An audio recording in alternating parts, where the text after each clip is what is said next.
Yang perkara dari ulama Imam Syafi'i wafat. Upasati di masa empat cikana dengan uraian cikana dan tak terjadi pun. Masa sekarang tanya ini saja maaf timbul hanya istilah hanya istilah hanya istilah nyonya istilah berarti nyonya perkara ininya. Tidak, berarti dia tanya kekurangan membaca. Dan secara mendasar berarti dia tanya masih sedikit kali mempelajari Islam dari sudut pandang fikih. Sedangkan orang tentu jika terjun mempelajari Islam dalam bidang fikih cuma diam dan mengerjakan saja. Dan yang ada perkara ada beli buku pasal-pasal tempat mazhab yang ada sedangkan kerjakan masing-masing. Apakah jauh dengan lelah? Dari masa Imam Syafi'i, Imam Maliki, Imam Hanafi semuanya sudah terkupas dan mampu untuk mengeluarkan suara bahawa mana yang ada di mana. Maka karena ditanya keterbatasan pengajaran, penyampaian waktu dan sebagainya perpustakaan, makanya ketika keterangan apakah hukumnya mengulang salat zuhur sesudah salat Jumat dalam mazhab Imam Syafi'i wajib. Dalam mazhab Imam Syafi'i wajib ulang Jumat. Berarti bila ada taulah Jumat kita hari ini Jumat yang lama. Bermakna lama tidak dihitung oleh Allah. Bermakna tidak dihitung sama dengan mereka itu tidak menyempurnakan perintah Allah. Orang yang menyempurnakan perintah Allah termasuk akan sesat. Fakta itu sudah pertanyaan sini. Nah, lagi itu pasal ini. Ini ada ulang yang ada masalah. Yang bahasa terjemah ini mengulang salat zuhur sesudah Jumat wajib dikarenakan ini dalam mazhabnya Imam Syafi'i. Dikarenakan dalam tabah muktim artinya mereka yang bukan musafir. Muktim yang meniti muktim tersusun beberapa dusun yang muktim. Yang muktim jaman kalau enak tersusun beberapa kampung. Karena berdempetan masjid bahkan terdengar suara yang seandainya hidup Imam Syafi'i mewajibkan lebih daripada wajib. Yang kata karya para ulama yang dalam kitab-kitab karya fikih masa Imam Syafi'i. Seandainya Imam Syafi'i hidup melihat situasi sekarang mewajibkan lebih daripada wajib. Berat perkaranya apa? Karena masjid tidak ada kejadian seperti di masa Nabi, di masa sahabat, di masa sahabat yang di masa ulama mujtahid yang empat. Hanya lagi ada kayu masjid. Dan hanya di masa banyak matang ciu-ciu dari yang Mesir Raya. Yang masa banyak hanya diberi di Tabok, di Ulai Karim Tabok. Di masa Imam Syafi'i. Maka jiwa tak berarti mesti apa? Tak masa di mana mereka jiwa saja. Jadi yang kedua di masa Imam Syafi'i masjid yang berkilo-kilo mereka menempuh wajib yang ada Jumat. Karena dihitung itu masih tak ada masjid. Apalagi masa lagi keadaan. Nyok pasal kata-kata bukan fikih namanya apa? Dan yang selanjutnya barulah ketika Imam Syafi'i meninggalkan fatwa beliau diterjemahkan namanya, diterjemahkan, diuraikan oleh ulama-ulama sesudahnya. Tapi banyak mazhab masing-masing. Salah satu ini Imam Nawawi, Ibnu Hajar, Syekh Ibnu Hajar, sekian ulama penganut mazhab Syafi'i. Beliau mengkaji lagi pendapat Imam Syafi'i. Tak aminan kita.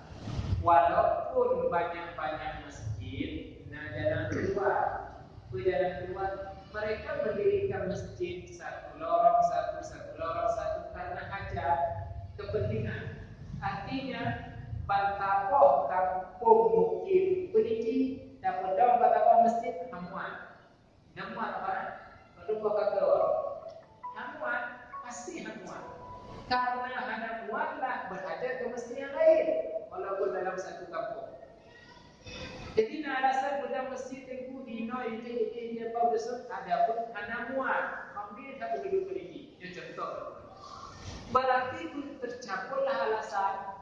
Berarti budak masjid terkuino ini diberi karena alasan hajat menemukan kain pun pada masjid dan pun aktivitas orang pun dalam pendidikan tu ya dan pun boleh menayo komuniti ya dan pun mengendu ini untuk dapat pada masjid kami baca Al-Quran full over ada hotel tapi karena banyaknya masjid yang terlambat mungkin bisa berbentuk jauh, yang cepat mungkin berbentuk lain.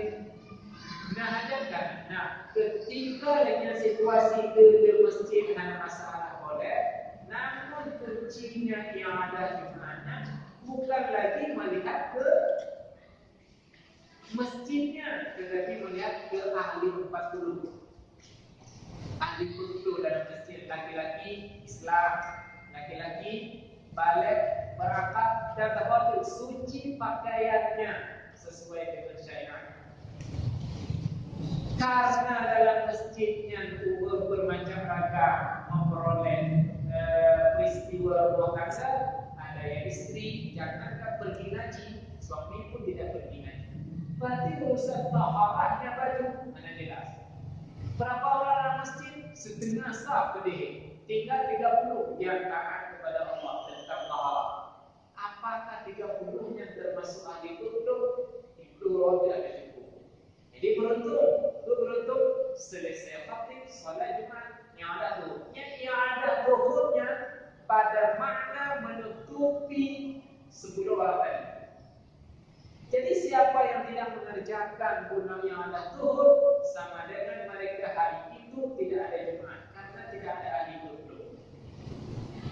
Panjangnya bahasanya apa? Nyawa sebelum ini dengan Jumat. Itu hukum yang ada Jumat dimanapun. Yang nejak para wakil ketua MPU Aceh, Tuan Abu Dawud Zanzami, antara masjid Lekari dan masjid Lamatin Pasung Kilo masih tahan dulu. Dia melihat di masa Imam Syafi'i radhiyallahu anhu. Jadi karena dia itu lawing yang berkembang macam ragam, itulah peluang hukum. Berarti kalau pun masjid dodok ada masalah karena hajat, namun ritual dan yang ada Jumat karena dalam dinding masjidnya nampak guru mengerjakan ibadah ke Allah. Analisa ahli tutup. Punya ahli tutup Islam banyak gerakan, tetapi dalam hal pakaian hanya sesuai dengan hukum. Oh, istri kamu malu dia buat yang utara, benar. Tapi hanya terjadi masalah. Hek aku ada yang boleh kamu nak hek itu. Maknanya itu ketika taharah, ketika dia makan, nyoba pikir bersemangat mantu nak najis kuat. Yang ikhlas pun boleh sesuai dengan syariat. Nyom mulut dia bawa ke masjid, termasuk ahli duduk. Masjid lain misalnya. Atau betul-betul pah dan tapi minumnya. Artinya pergi ke warung minum kopi, gelas, drink, food, sendok, palantai tempat menjajah tanpa di rumah. Ikhlas dalam tempat satu yang dinanti. Semuanya baru najis. Membekau kadang-kadang ada jadi kopi di gorengnya apa? Tapi yang kenyataan lahirnya. Oh, hadis kamu bisa jaga yang terakhir. Yang terakhir tempat mereka tinggal rumah. Lantainya dengan bihondai, dengan gerasi motor, dengan kemayang, dengan lulungan, dengan macam lagi. Mereka berwajar. Uang dan putih tidak. Ini contoh dalam dulu dapat pel dalam bahasa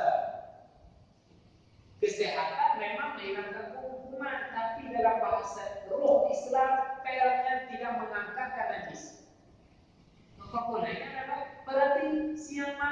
dia. Pergi ke masjid, siapa yang menanggung? Dia. Bukan kita yang tidak sah solat. Dia yang menanggung dosa. Karena kakinya tidak sah, maka pasti pakaian dan sebagainya tidak sah. Astagfirullahaladzim. Kanyohnya itu peluang di para ulama supaya pasti solat Jumat yang ada demi keselamatan ibadah Jumat seminggu sekali. Mainan terserah. Ulun tentu dengan doa pendapat begitu lama wajib sunnah. Nyak mana mahal juga. Doa pendapat tidak melihat kajian. Nyak dia itu kan urusan beliau banyak urusan pribadi tanya kepada Allah mesti berteliti. Nah kesimpulan itu hukum yang ada Jumat dalam mazhab Syafi'i wajib, apalagi melihat yang lebih dari itu. Dalam mazhab yang lain berguna yang bukan tidak wajib, berarti silakan belajar mazhab demikian.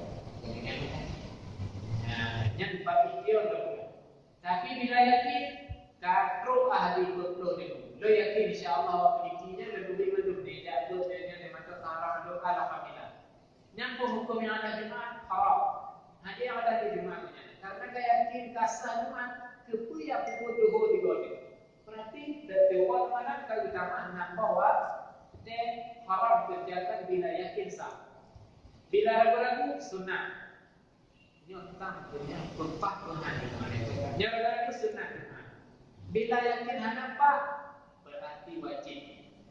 Yang pribadi masing-masing. Untuk Allah pada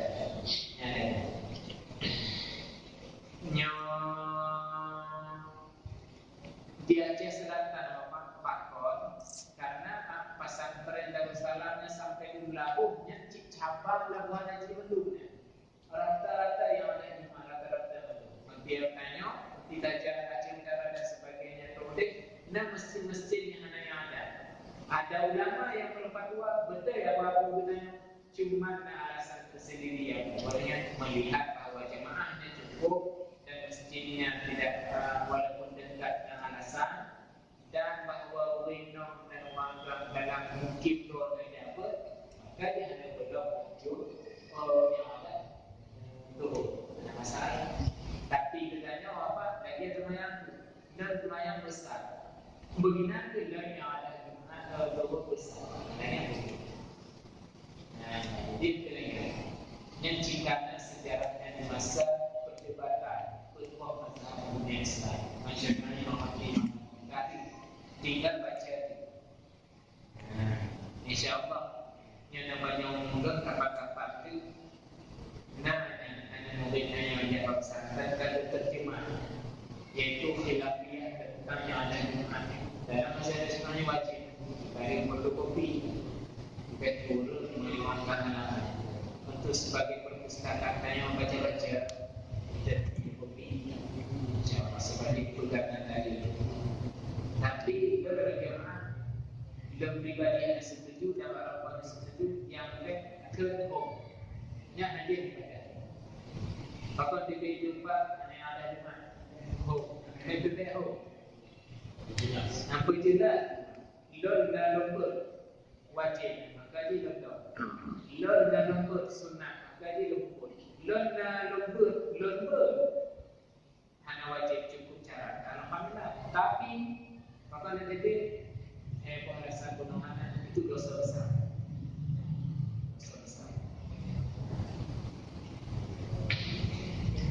menyebabkan orang berpuluh tapi ada bedanya apa nilainya keutamaan pada Allah. Ketika nilainya keutamaan pada Allah ada paulang diri. Makna jika kapan? Ketika katanya kapan semuanya di dalam yang ibadah lama balik tapi angkawin tapi aman cucu hanya sesuai tuntunan fikih yang untuk dapat doa kedua kali yang disebut. Maka yang tadi pengajian bagaimana pidato ceramah-ceramah ketika ada pasangannya dengar dan merasakan kepentingan hal-hal dan betul-betul bisa diperbaiki karena ada kesempatan itu.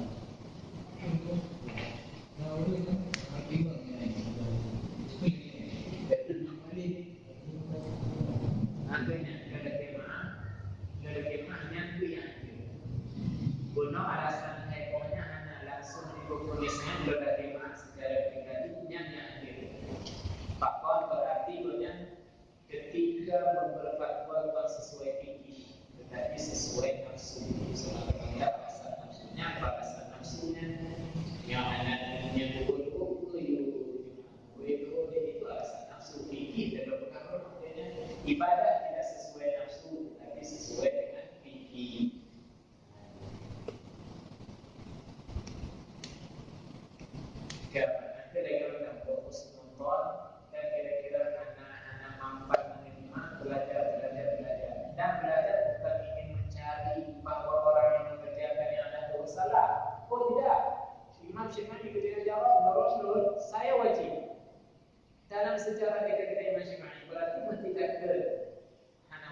wajib, dua yang mengerjakan sama dengan nyautin Imam Syafi'i. Beliau kita Syafi'i wajib. Salah. Stop. Imam Syafi'i bawa hadis Nabi sallallahu alaihi wasallam dia ada dua media pesantren awal-awal dengan kitabnya Al-Barawi. Nah, kupasan khusus hadis Nabi di masa hidup Imam Syafi'i. Sesudah meninggal pun nanti lahirlah nama seperti namaku, keturunanku, keturunan daripada Imam Ali dan Siti Fatimah radhiyallahu anha. Cucu Rasulullah, cucu Rasulullah. Akan lahir nama seperti namaku, keturunanku, yang ilmunya penuh dunia ini. Masa yang Bandung sepakat ulama-ulama besar mentafsirkan hadis Nabi, siapa dia? Imam Syafi'i radhiyallahu anhu. Berarti sebelum Imam Syafi'i lahir, konon lahir atau Nabi kan prediksi dari Rasulullah dengan wahyu akan lahir orang yang benar dalam waktu malam. Jadi